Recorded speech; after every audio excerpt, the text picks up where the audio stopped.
Direk Cathy Garcia Molina in-unfollow sa Instagram si Daniel Padilla.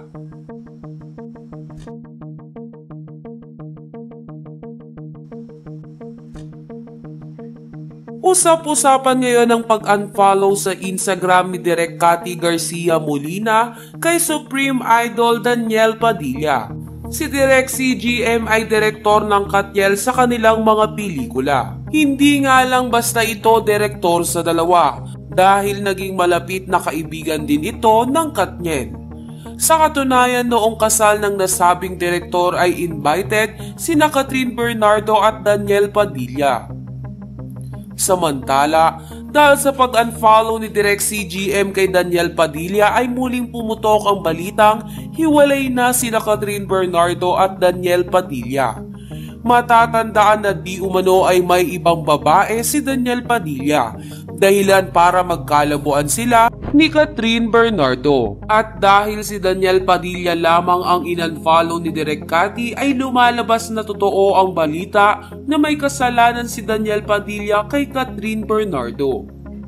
Gayunpaman, kahit ilang pruweba na ang lumalabas hinggil sa hiwalayan ng Katniel, ay naniniwala pa rin ang kanilang mga tagahanga na hindi kailanman gagawin ni Daniel Padilla ang pumatol sa ibang babae. Dagdag pa nila ay panghahawakan nila ang sinabi ni Catherine at Daniel sa isa't isa at ito nga ay ang pangakong magsasama sila hanggang sa pagtanda. Sa kabilang banda ay narito at basahin natin ang ilang reaksyon ng netizens sa pag-unfollow ni Cathy Garcia Molina kay Daniel Padilla.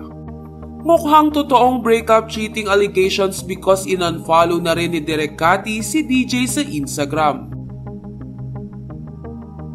Huy, nag-unfollow si Direk Cathy kay DJ pero nakafollow siya kay Kat sa IG. Imposible namang si Kat lang finalo ni Direk, diba? Something is really wrong. Unfollowed ni Direk Cathy si DJ. Possible na nasaktan siya para kay Kat kasi di siya nagsasalita o pwede din totoo ang issue. Nakakapanghina, nakakapag-isip ng malala.